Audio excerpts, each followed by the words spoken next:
ಎಲ್ರಿಗೂ ಕೂಡ ನಮಸ್ಕಾರ. ಗುರು ಬ್ರಹ್ಮ ಗುರು ವಿಷ್ಣು ಗುರುದೇವೋ ಮಹೇಶ್ವರ ಗುರು ಸಾಕ್ಷಾತ್ ಪರಬ್ರಹ್ಮ ತಸ್ಮೈ ಶ್ರೀ ಗುರುವೇ ನಮಃ. ಗುರುವಿನ ಗುಲಾಮನಾಗದ ಹೊರತು ದೊರೆಯದಣ್ಣ ಮುಕುತಿ ಎನ್ನುವ ಒಂದು ನಾಣ್ಣುಡಿಯಂತೆ ಅದೇ ರೀತಿಯಾಗಿ ಅನ್ನ ದೇವರ ಮುಂದೆ ಇನ್ನೂ ದೇವರುಂಟೆ ಎನ್ನುವ ಗಾದೆ ಮಾತಿನೊಂದಿಗೆ ಸತತವಾಗಿ 74 ವರ್ಷಗಳ ನಿರಂತರ ಪಾದಯಾತ್ರೆಯೊಂದಿಗೆ ಇಡೀ ದಕ್ಷಿಣ ಭಾರತದಲ್ಲಿಯೇ ಅತ್ಯಂತ ಹೆಸರುವಾಸಿಯಾಗಿರ್ತಕ್ಕಂಥ ಕೇರಳದಲ್ಲಿ ನೆಲೆಸಿರ್ತಕ್ಕಂಥ ಅಯ್ಯಪ್ಪ ಸ್ವಾಮಿಯ ದರ್ಶನವನ್ನ ಮಾಡಬೇಕು ಅನ್ನುವ ಏಕೈಕ ಉದ್ದೇಶದಿಂದ ಅಮೋಘವಾಗಿ 74 ವರ್ಷಗಳ ಕಾಲ ಪಾದಯಾತ್ರೆಯ ಮೂಲಕ ಆ ಅಯ್ಯಪ್ಪ ಸ್ವಾಮಿಯ ದರ್ಶನವನ್ನ ಪಡೆದ ಮಹಾನ್ ಗುರುಗಳು ಆಗಿರ್ತಕ್ಕಂತಹ ಹಿರಿಯೂರು ತಾಲೂಕಿನ ಮಸ್ಕಲ್ಮಟ್ಟಿಯಲ್ಲಿ ತನ್ನ ಸ್ವಂತ ಖರ್ಚಿನಲ್ಲಿ ಯಾರ ಭಕ್ತರ ಸಾರ್ವಜನಿಕರ ಒಂದು ಹಣವನ್ನ ದೇಣಿಗೆಯನ್ನು ಪಡೆಯದೆ ಸ್ವತಃ ಸ್ವಂತ ಖರ್ಚಿನಲ್ಲಿ ಆ ದೇವಸ್ಥಾನವನ್ನು ನಿರ್ಮಿಸುವುದರ ಮೂಲಕ ಅಯ್ಯಪ್ಪ ಸ್ವಾಮಿಯ ಹೆಸರಲ್ಲಿ ಒಂದು ದೇವಸ್ಥಾನವನ್ನು ನಿರ್ಮಿಸಿ ಅದರ ಮೂಲಕ ಸಾವಿರಾರು ಭಕ್ತರಿಗೆ ಆ ಆಶ್ರಯವನ್ನು ಕೊಟ್ಟಿರ್ತಕ್ಕಂಥ ಆ ಗುರುಗಳು ಆಗಿರ್ತಕ್ಕಂಥ ಅವರ ಹೆಸರೇ ಅಯ್ಯಪ್ಪ ಸ್ವಾಮಿ.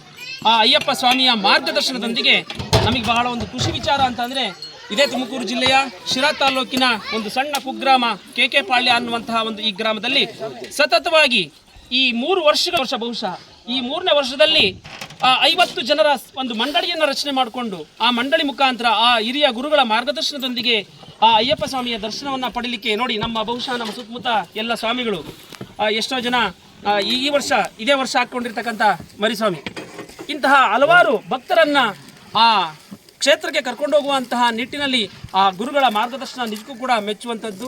ಅಷ್ಟೇ ಅಲ್ಲ, ಅಯ್ಯಪ್ಪ ಸ್ವಾಮಿಯ ಒಂದು ಮಂಡಳಿಯ ಒಂದು ವಿಶೇಷತೆ ಅಂತಂದರೆ ನನಗೆ ಭಾಳ ಖುಷಿಯಾಗುವಂಥ ವಿಚಾರ ಏನಂತಂದರೆ ಆ ದೇವರ ಹೆಸರಿನಲ್ಲಿ ನಮ್ಮ ಗ್ರಾಮದಲ್ಲಿ ಸತತವಾಗಿ 3 ವರ್ಷಗಳಿಂದಲೂ ಕೂಡ ಈ ಮಂಡಳಿ ರಚನೆ ಆದಾಗಿಂದಲೂ ಕೂಡ 2 ದಿನಗಳ ಕಾಲ ಅನ್ನ ಸಂತರ್ಪಣೆಯನ್ನು ನೋಡಿ ಎಷ್ಟು ವಿಜೃಂಭಣೆಯಿಂದ ಇಡೀ ಗ್ರಾಮಸ್ಥರಿಗೆ ಸುತ್ತಮುತ್ತ 7-8 ಹಳ್ಳಿಗಳ ಗ್ರಾಮಸ್ಥರು ಬಂದು ಇಲ್ಲಿ ಅನ್ನವನ್ನ ಪ್ರಸಾದವನ್ನು ಸ್ವೀಕರಿಸಿಕೊಂಡು ಹೋಗ್ತಕ್ಕಂಥ ಒಂದು ವ್ಯವಸ್ಥೆಯನ್ನ ಇಲ್ಲಿ ಕಲ್ಪಿಸಿಕೊಳ್ಳಲಾಗಿದೆ. ಇಲ್ಲಿ ಬಹುಶಃ ಒಂದು 500ರಿಂದ 1000 ಜನ ಇವತ್ತು ಬರುವಂತಹ ನಿರೀಕ್ಷೆ ಇದೆ. ಇದು ಇಷ್ಟಕ್ಕೆ ನಿಲ್ಲಲ್ಲ, ಇದು ನಿರಂತರವಾಗಿ ಇದು ಆಗುವಂತಹ ಕೆಲಸ ಆಗಬೇಕು. ಅದರೊಟ್ಟಿಗೆ ಇನ್ನೊಂದು ವಿಶೇಷತೆ ಏನಂತಂದ್ರೆ ನಮ್ಮ ಗ್ರಾಮದ ಅಧಿದೇವತೆ ಶ್ರೀದೇವಿ ದೇವಸ್ಥಾನದಲ್ಲಿ ಈ ಮಂಡಳಿ ರಚನೆ ಆಗಿದೆ. ಇದಕ್ಕೊಂದು ಪವಾಡವೇ ಇದೆ. ಎಷ್ಟೋ ಜನ ಭಕ್ತರು ತಾನು ಸಂಕಷ್ಟದಲ್ಲಿದ್ದಂತಹ ಸಂದರ್ಭದಲ್ಲಿ ಸಾವಿನ ಅಂಚಿಗೆ ಬಂದು ನಿಂತಿದ್ದಂತಹ ಸಂದರ್ಭದಲ್ಲಿ ಆ ದೇವಿಯ ಕೃಪೆಗೆ ಒಳಗಾಗಿ ಆ ಸಾವನ್ನ ಗೆದ್ದು ಬಂದಂಥವ್ರು, ಸೋಲನ್ನ ಗೆದ್ದು ಬಂದಂಥವ್ರು ಇಲ್ಲಿ ಬಹಳಷ್ಟು ಜನ ನಿದರ್ಶನ ಇದ್ದಾರೆ. ಹಾಗಾಗಿ ನಾವೆಲ್ಲರೂ ಕೂಡ ಇಲ್ಲಿ ಬಹಳ ಹೆಮ್ಮೆಯಿಂದ ಹೇಳ್ಕೊಳ್ಬೇಕು, ಇಂಥ ಒಂದು ಕುಗ್ರಾಮದಲ್ಲಿ ಇಂಥ ಒಂದು ಮಂಡಳಿಯನ್ನು ರಚನೆ ಮಾಡಿಕೊಂಡು ಸುತ್ತಮುತ್ತ ಬಂದಿರತಕ್ಕಂಥ ಇಷ್ಟು ಅಯ್ಯಪ್ಪ ಸ್ವಾಮಿಯ ಮಾಲಾಧಾರಿಗಳು ಎಲ್ಲರೂ ಕೂಡ ಸೇರಿ ಇವತ್ತು ಸಾಮೂಹಿಕವಾಗಿ ಗ್ರಾಮಸ್ಥರಿಗೆ ಸುತ್ತಮುತ್ತ ಎಲ್ಲ ನೆರೆದಿರ್ತಕ್ಕಂಥ ಹಳ್ಳಿಯ ಜನರಿಗೆ ಇವತ್ತು ದಾಸೋಹವನ್ನು ಏರ್ಪಡಿಸಿರ್ತಕ್ಕಂಥದ್ದು. ಇದು ಇಷ್ಟಕ್ಕೆ ನಿಲ್ಲಬಾರ್ದು. ಇದು ಬಹುಶಃ ನಮ್ಮ ತುಮಕೂರು ಜಿಲ್ಲೆಯಲ್ಲಿ ಹೆಸರಾಂತಹ ಸಿದ್ಧಗಂಗಾ ಮಠದಲ್ಲಿ ತ್ರಿವಿಧ ದಾಸೋಹಿ ಅಂತಕ್ಕಂಥ ಹೆಸರನ್ನು ಪಡೆದಿರ್ತಕ್ಕಂಥ ಶಿವಕುಮಾರ ಸ್ವಾಮಿಯ ಒಂದು ಇಲ್ಲಿ ಅವರ ನೆರಳಿಲ್ಲಿ ಬಂದರೆ ಖಂಡಿತವಾಗೂ ಇನ್ನೂ ಹೆಚ್ಚಿನ ರೀತಿಯಲ್ಲಿ ಸಾವಿರಾರು ಜನ ದಾಸೋಹವನ್ನು ಏರ್ಪಡಿಸುವಂಥ ಕೆಲಸ ಈ ಮುಖಾಂತರ ಆಗಬೇಕು ಅಂತ ತಮ್ಮೆಲ್ಲರೂ ಕೂಡ ಕೇಳ್ಕೊಳ್ತಾ ಇನ್ನೂ ಹೆಚ್ಚಿನ ಸಂಖ್ಯೆಯಲ್ಲಿ ಇದರಲ್ಲಿ ಮಂಡಳಿಯಲ್ಲಿ ರಚನೆ ಸೇರಿಕೊಳ್ಳಿ. ವರ್ಷ ಇದು ಇನ್ನೂ ಹೆಚ್ಚಿನದಾಗಿ ಬೆಳೀಲಿ, ದಾಸೋಹ ಹೆಚ್ಚಿನದಾಗಿ ಬೆಳೀಲಿ.